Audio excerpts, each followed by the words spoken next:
Нағима Әмірқызы, Нағима Әмірқызы. Дәліз түбіндегі палатадан шыққан медбике әйелдерді босандыратын бөлмеге қарай кетіп бара жатқан акушер-гинекологтың соңынан тұра жүгірді. Нағима Әмірқызы, 2 күн бұрын өзіңіз босандырып алған Айна деген келіншек баласын емізбей жүр. Дәрігердің төбесінен жай түскендей болды. Емізбегені қалай? Мүмкін емес. Емізуді білмейтін шығар, көрсетіп, үйрету керек еді ғой. Дәрігердің қашандағы әдетінше кісіні кінәлаудан бұрын өз істерінен кемшілік іздеп жатқаннан сыралғы медбике мырс ете қалды. Мүмкін болғанда қандай, Нағима Әмірқызы, ол тіпті емізуге әкелген баласына қарамастан теріс қарап, тарс бүйкеніп жатып алады. Ешкіммен сөйлеспейді де. Енді не істеп жатсыңдар? Балаға не беріп жатсыңдар? Алғашқы күні сол палатада жатқан әйелдер қарны аш балаға жандар ашып, нәрестені кезектесіп емізген, сосын жаңа туған сәбиге беретін арнайы қосымшаға тапсырыс жасадық. Түнгі ауысымнан кейін күн аралатып жұмысқа келгенде естіген осындай жаңалықтан жас дәрігер Нағима Әмірқызының есінен танып қала жаздады. Ой, Аллай, неше түрлі сұмдық бола береді екен-ау, деді ол күбірлеп. Баласын емізбегені несі? Ешкіммен сөйлеспегені несі? Қой, бүйтіп отыра беруге болмас. Ауысымның аяғына дейін анық-қанығына жетіп, мәселені шешуі керек. Перзентханаға жаңадан келіп түскен жатқан әйелдерді қабылдап жатып та, палаталарды аралап жүріп те, өзін айран-асыр еткен осы жайға ойша орала берді. Ойпырмая, өз баласынан безінген деген не сұмдық? Бұған не істесем екен? Оқиғаның оқыстығы сонша не ашуланарын, не таңданарын білмеді. Әріптестерінен босанған әйелдердің ішінде өз баласынан безінгендер болғандығы туралы талай естігенімен өз тәжірибесінде әлі ондай жағдай кездеспеген еді. Содан да болар алғашқыда абдырап, не істерін білмей тығырыққа тіреліп-ақ қалды. Басында бойын бұрқ еткен ашу кернеді. Палатаға жетіп барып, баласынан безінген келіншекке дүрсе қоя бергісі келген. Іле ойынан оқыс қайтып, ақылына тығылған ашуды сабырға жеңдіруге тырысты. Шынын айтуы керек, бұрын қанша рет естігендіктен өмірінде ондай жағдай кездеспегенін білсе де, өзі ешқашан бетпе-бет келмегендіктен көңіл түкпірінде оқиғаның шындығына деген сенімсіздік те бар еді. Сондықтан да не де болса, барлығын өз көзімен көріп, өз құлағымен есту үшін Айна жатқан палатаға беттеді. Палата ішінде жатқан әйелдердің ішінен оны тап басып таныды. Жылай-жылай көзі бұлаңдай болып ісіп кеткен келіншектің түрі аяныштақ еді. Есіктен кірген дәрігерді көргенде, сірә бұл сәтті өзі де үрке күтіп жатқан болуы керек. Басын көтере алмай, бүгежектеді де қалды. Жаңа ғана ширығып келген дәрігер бойындағы ашудың қайда кеткенін өзі де білмей қалды. Айна, сен маған сюрприз дайындап қойыпсың ғой? Келіншектер үндемеді. Дәрігер оның қасына келіп отырып, қаны қысымын өлшеді. Ақ шүберекпен тас қылып байлап тастаған кеудесін ашқызып көріп еді. Сүт кернеген қос анары тырсылдап тұр екен. Баланы емізіп, қалғанын сауып таста, сүт қатып қалса қиын болады, деді жас келіншектерге кеңес беретін қаншалықты әдетімен. Қазірдің өзінде аздаған қызуы бар байқалады. Бала жақсы емсе қалыпқа түседі. Мен оны емізбеймін. Келіншектің даусы созылыңқы шықты. Сен асықпа, өмірде түрлі қиындықтар болады. Адам сол қиындықтармен күресіп, жеңе білсе ғана адам. Ал алғашқы қиындықтардан-ақ өз басыңды қорғаштап, титімдеп, сәбиді тастап кетсең, кім боласың? Бұдан кейін қалай өмір сүресің сонда? Келіншек басын тұқыртып, ләм-мим демеді. Күйеуің бар ма? Туыстарың бар ма? Босанғаныңды естіді ме? Көзінен тарам-тарам жас парлаған Айна жастығын құшақтап булығып жылады. Жарайды Айна, сабыр ет. Жағдайдың қиын екендігін белгілі болып тұр. Жылағаннан пайда жоқ. Одан да екеулеп бір амалын ойластырайық. Дәрігер барынша сабырлы болуға тырысып, жас босанған анамен тағы біраз сөйлесті. Мұндай нақты көмек көрсетер жағдай болмаған соң, адамның айтар сөздері де салмақсыз болатындай көрінді өзіне. Сонда да шалт шешім қабылдап отырған Айнаны өмірлік өкінішке ұрындырар қадамнан сақтандырып, ақылға келуге шақырды. Қолынан келгенінше көмектесуге уәде берді.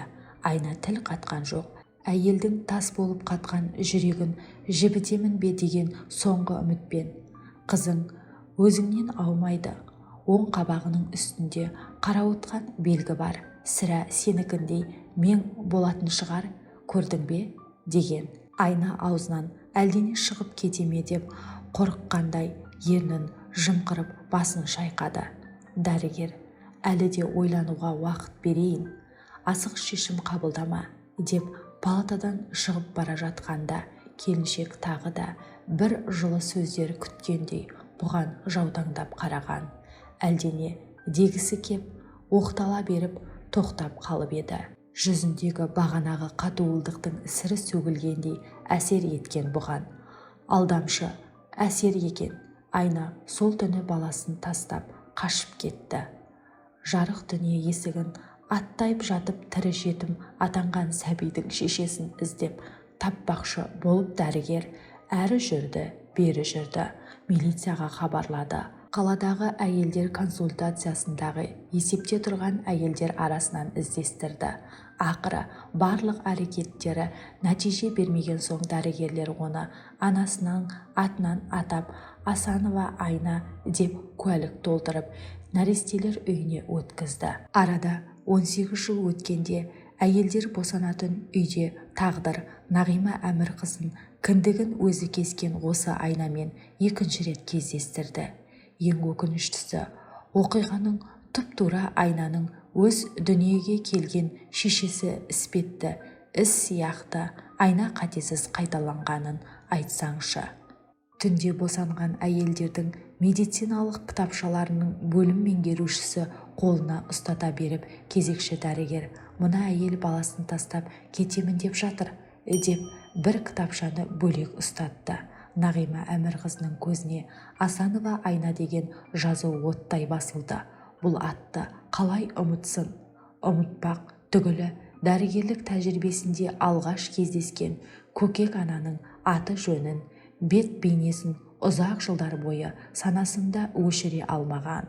Ол ма? Баланы Айна емес, өзі тастап кеткендей қиналғанын айтсаңшы. Тіпті баласын тастап кету туралы ойынан қайтара аламын, ісінің қателігіне көзін жеткізе алмадым деп өзін өзі кінәлаған кездері де болған.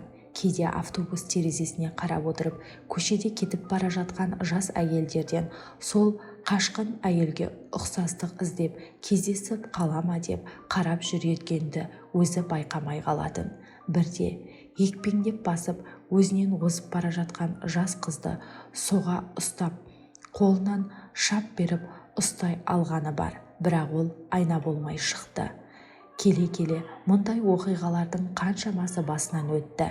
Енді міне тағдырдың өзі алдынан шығарып тұр. Жай ғана шығарып қоймай, жүрек пен жүректегі салмақ түсірер тағы бір оқиғаны кесе көлденең тартып отырғанын қарасаңшы. Әлде сонау дәрігерлік қызметте алғаш кіріскен жылдарда тәжірибесінің жоқтығынан, өмірде көріп білгеннің аздығынан, қолында билік жоқтығынан жіберілген кемшіліктің орнын толтырғысын деп алдына шығарып отырмай екен. Кітапшалар жинай салып, дәрігер Айна жатқан палатаға беттеді. Өрімдей жас әйел, не айтарыңды білемін дегендей, дәрігерге немқұрайлы көз тастап, сұлық амандасты. Оң қабағының үстіндегі ноқтадай қара мең мөлдіреген көзін одан әрі мұңға толтырғандай. Толғағы ауыр болып, қиналып босанған ма екен, әлде жанын жегідей жеген ой қажатты ма екен, әйтеуір түрі шаршаңқы. Кешелі бері өзіне келіп, ақыл айтушылардың мезі болғанын көрсеткісі келгендей, сен де қалай келсең солай кетесің дегендей білдіріп, Нағима Әмірқызына мысқылдай қарады. Нағима Әмірқызы жағдайын сұрап, бөпеңді көрдің бе? дей беріп еді. Мәселені бірден шешіп тастағысы келетінін танытып, «Я от него отказываюсь» деп қойып қалды. Әңгімесі одан әрі созбау үшін айтар сөзін алдын ала даярлап қойған сияқты.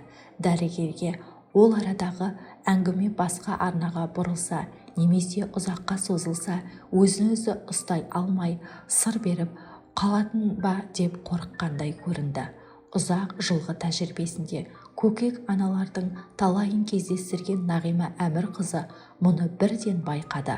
Байқады да қатты сөйлеп, болмаса ақыл айтып, онсыз да басы қатып отырған жас әйелдің санасын салмақ салуға асықпады.